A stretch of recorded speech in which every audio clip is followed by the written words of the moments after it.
सो एक और तरह से इसी एनालॉजी को मैं बताता हूँ। सो ये LTI सिस्टम है, इसको आपने इनपुट दिया तो टोटल रिस्पॉन्स जो है उसको दो पार्ट में करके लिख सकते हैं। Forced response would depend upon the poles of the input function applied. Natural response would depend upon the system poles. ठीक है। नाउ मैंने आपको बोला the for system to be stable the output must be controllable and output would be controllable only if natural response tends to zero as t tends to infinity.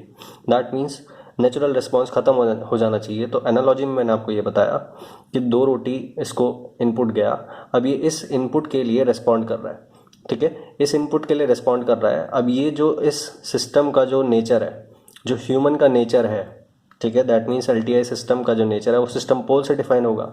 सो ये इस human का nature जो है वो वो पोल्स पे depend करेगा। Human का नेचर पोल्स पे डिपेंड कर रहा है, इस तरह से आप सोचें। ठीक है, दैट मीन्स ह्यूमन का नेचर पोल्स पे डिपेंड करेगा। Poles would determine the natural response and this natural response would reach zero. तो in the end t tends to infinity पे क्या बच जाएगा कि भैया गेट क्लियर हो जाएगा। ठीक है, सो ये एनालॉजी मैंने आपको बताई। ठीक है, सो इन दी एंड गेट क्लियर होगा तो t टेंड्स टू इन्फिनिटी पे गेट क्लियर होगा। सो थोड़ा बहुत रिलेटिव स्टेबिलिटी का भी मैं कंसेप्ट लेके आ जाता हूँ। ठीक है, नाउ आप बेसिकली जीरो से शुरुआत कर रहे हैं, आपको गेट क्लियर करना है। सो इस लेवल से आपको इस लेवल पे पहुंचना है। ये टाइम एक्सिस में बना रहा हूँ। सो ये t मंथ्स में, मैंने टाइम मंथ्स में लिखा हुआ है। सो ये मंथ्स में एक्सिस है।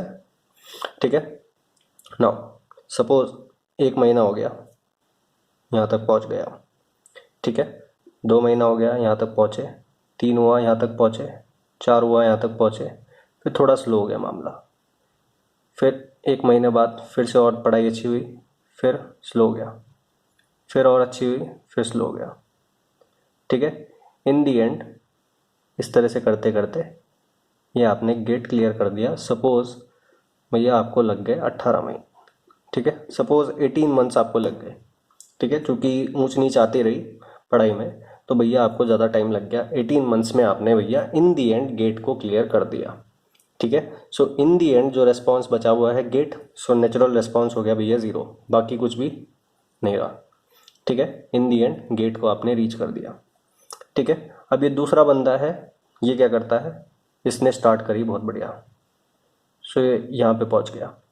ठीक है, फिर 1 महीने बाद ही ये थोड़ा डिप्रेशन में चला गया, ये थोड़ा हल्का हो गया। ठीक है, फिर ये इसने खुद को फिर से पंप किया तो फिर ये और ऊपर हुआ। ठीक है, फिर इस तरह से ये ऐसे ऐसे चला। सो बीच में डिप्रेसिंग मोमेंट्स आए, फिर मोटिवेटिंग मोमेंट्स, डिप्रेसिंग मोमेंट, फिर मोटिवेटिंग मोमेंट्स, और इन दी एंड ये भी स्टेबल बंदा था, ये भी गेट को रीच कर गया। ठीक है, सो ये जो नेचर है बेसिकली ये उस बंदे की नेचर पे डिपेंड करेगा ना। ये जो ग्राफ आया ये ह्यूमन 1 की नेचर पे डिपेंड करेगा। ये जो ग्राफ आया ये ह्यूमन 2 की, जो स्टूडेंट नंबर 2 है उसकी नेचर पे डिपेंड करेगा। दोनों क्या कर रहे हैं, दोनों गेट को रीच कर रहे हैं। दैट मीन्स जो डिजायर्ड रिस्पॉन्स है, ठीक है, उसको रीच कर रहे हैं। दोनों स्टेबल बंदे हैं, दोनों डिजायर्ड रिस्पॉन्स को रीच कर रहे हैं, दोनों गेट को रीच कर रहे हैं। एक ने 18 महीने में गेट क्लियर कर दिया और एक बंदे ने भैया 8 मंथ्स में ही, ठीक है, जुलाई से प्रिपेयर करना चालू करा, फरवरी में निकाल दिया भैया गेट। ठीक है, सो ये क्या है, he is relatively more stable. ठीक है, ये क्या है, this is relatively less stable. दोनों स्टेबल है बट रिलेटिवली मोर स्टेबल कौन है, ह्यूमन 1। ठीक है ना, एक और बंदा है भैया, बहुत बढ़िया शुरुआत करी। ठीक है, शुरुआत करी और उसके बाद भैया पढ़ना ही छोड़ दिया।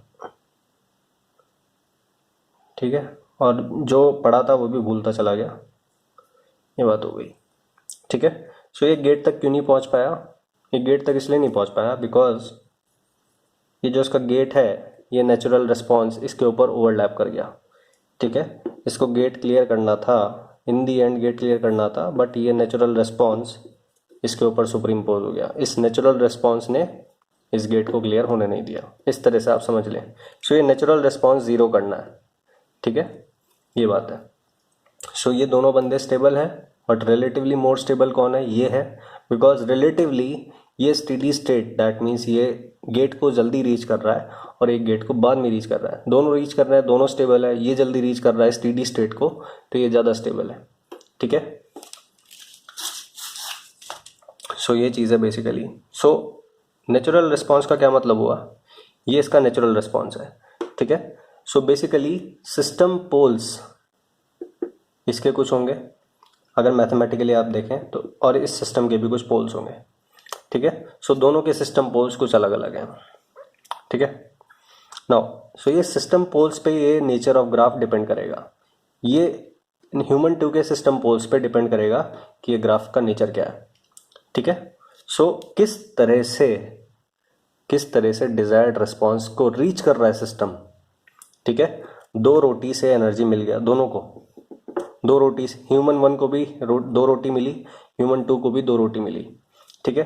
2 रोटी से ये रिस्पॉन्स लिया इसने, 2 रोटी से इसने ये रिस्पॉन्स लिया, ठीक है।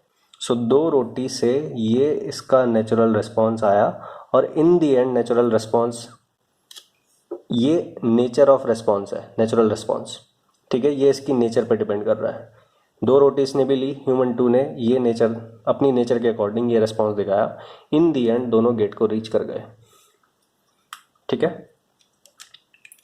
सो ये बात है। सो नेचुरल रिस्पॉन्स आपको ये बताएगा कि किस तरह से आदमी 2 रोटी से मिली एनर्जी को डिसिपेट कर रहा है एंड इन दी एंड वो अपने गोल पे पहुंच रहा है, ठीक है।